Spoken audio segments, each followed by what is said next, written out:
Deseándole bendiciones a todas y a toda su familia. Gracias. Amén. Sí, amén. Hoy vamos a continuar con la última parte del capítulo 3. Gloria les dio la primera parte. Vamos a hacer un recordatorio de lo que vimos en la primera parte. En la primera parte vimos que Salomón se casa con la hija del faraón. Esta fue una de las primeras cosas que Salomón hizo después que llegó a ser el rey. Se casó con la hija del faraón. Y el casamiento con alguien de la realeza era una estrategia política común en el antiguo mundo. ¿Y por qué hacían esto? No era solamente porque la realeza quisiera casarse con otro de la realeza, sino porque el conflicto entre las naciones era evitado por los bienes de los lazos o por el bien de los lazos que había entre la familia. También vimos en la primera parte del capítulo 3 que Salomón hace sacrificio en Gabaón, en los lugares altos. En aquel tiempo, los altares estaban permitidos en Israel en los lugares altos. Habían varios lugares donde se hacían sacrificios, eran los lugares altos. Pero siempre y cuando fueran para Jehová y no estuvieran corrompidos con la idolatría. Porque esto estaba escrito en Deuteronomio 16:21, que solo se iban a hacer sacrificios para Dios y no para otro tipo de dioses. Salomón hizo estos sacrificios especiales en Gabaón, porque aquel era el lugar alto principal debido a que el tabernáculo de Dios estaba allí. Pero también después, vamos adelante, vamos a ver que cuando el templo fue construido, entonces los sacrificios se empezaron a hacer en el templo. También vimos en la primera parte del capítulo 3 que Salomón elige sabiduría sobre todas las cosas y Dios lo recompensa con sabiduría, con riqueza y honor. Aquí vimos cómo Salomón pidió más que un gran conocimiento. Él quería entendimiento y él lo quería de todo su corazón, no solamente en su cabeza. Salomón ya había entendido que una clave del liderazgo era un discernimiento sabio y justo. Salomón quería tomar decisiones sabias para poder juzgar con justicia, porque él se preocupaba por su pueblo, él se preocupaba por su nación. Y nosotros tristemente podemos ver en la actualidad que nuestros gobernantes no les interesa tener sabiduría para gobernar. Simple y sencillamente lo único que le interesa es tener poder para así sacar ventajas económicas.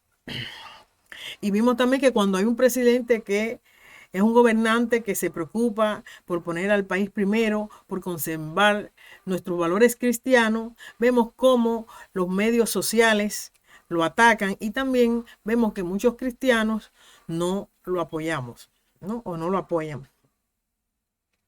Vimos cómo Salomón no pidió riqueza ni gloria, pero Dios también le dio eso.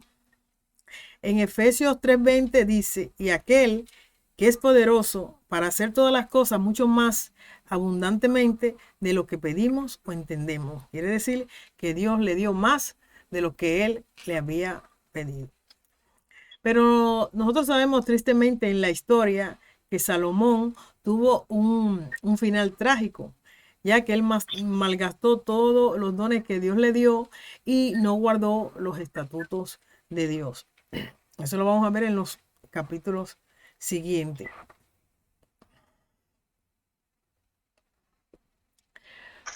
Aunque Salomón logró muchas cosas, él no pudo hacer muchas cosas más. Lamentablemente, su corazón fue llevado lejos de Dios. Hoy vamos a continuar el capítulo 3 a partir del versículo 16. En este estudio vamos a ver cómo Salomón juzga sabiamente el caso de las dos rameras. Padre, gracias por poner en el corazón este deseo de venir aquí, Padre, a adorarte, Padre, a estudiar tu palabra para conocerte mejor, Padre. Danos sabiduría, Padre, para entender el mensaje que tú tienes para nosotros en el día de hoy, Padre. Abre nuestra mente, nuestro corazón al entendimiento de tu palabra, Padre. Que cada palabra hablada aquí sea guiada por tu infinita e inmensa sabiduría. Te lo pedimos en el nombre de tu Hijo amado, nuestro Señor y nuestro Salvador, Jesucristo de Nazaret. Y gracias por estar con nosotros, porque tu palabra dice que cuando hay más de una persona en tu nombre, tú estás aquí en medio de nosotros. Bienvenido, Espíritu Santo. Hoy vamos a ver como le dije, vamos a empezar en el versículo número 16 del capítulo 3 de Primera de Reyes. A ver qué dice. En aquel tiempo vinieron al rey dos mujeres rameras y se presentaron delante de él. Hoy vamos a estudiar el caso de las dos mujeres rameras, que es una historia que ya muchos conocemos, ¿no? Aquí en este primer versículo dice que las mujeres se presentan delante de Salomón. Aquí vemos la bondad y la generosidad de Salomón, porque no muchos reyes se tomarían el tiempo para resolver una disputa entre dos rameras. Sigamos con los siguientes versículos, del 17 al 23.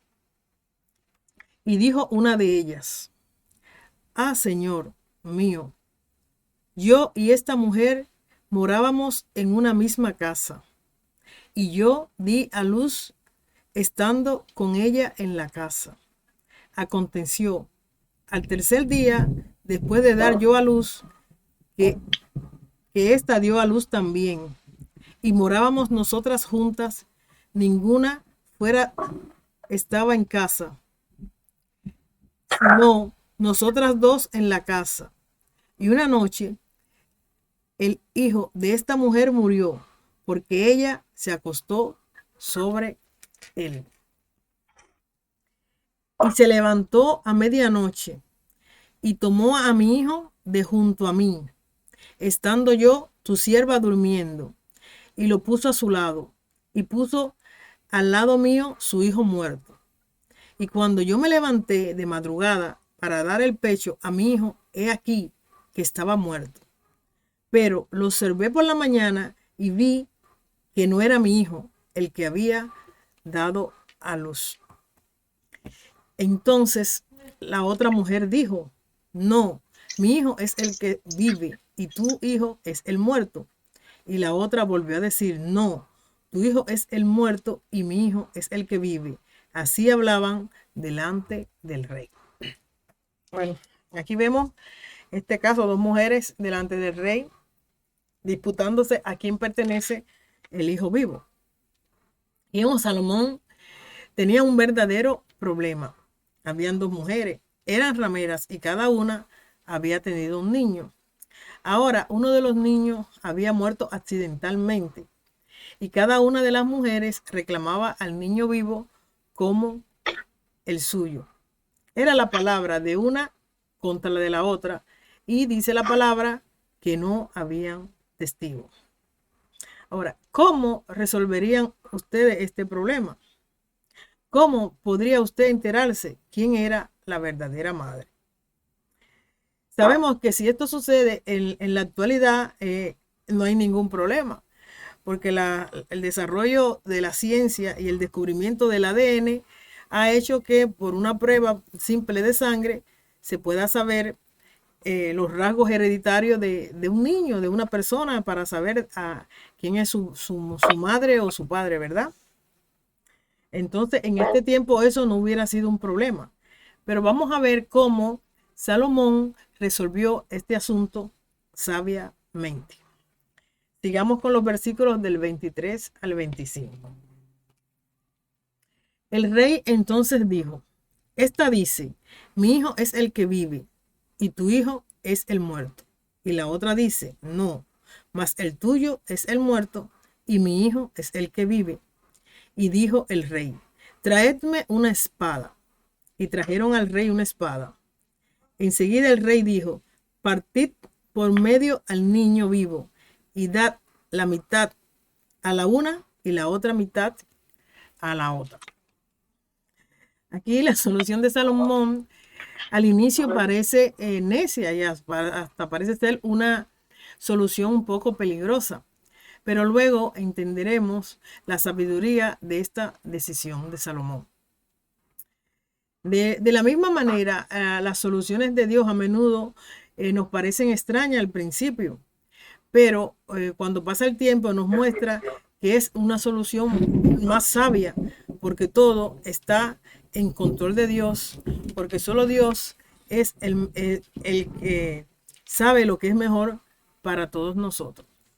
Y no sé si ustedes tendrán algún testimonio o algo así que haya parecido que las cosas están una solución un poco rara y que al final del tiempo se dan cuenta que era lo que mejor pudo haber pasado.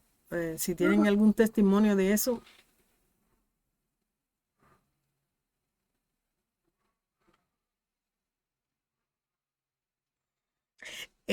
Yo me recuerdo que, no se acuerda, una vez estuvimos orando por una señora que estaba enferma de cáncer y que su hijo estaba en la cárcel.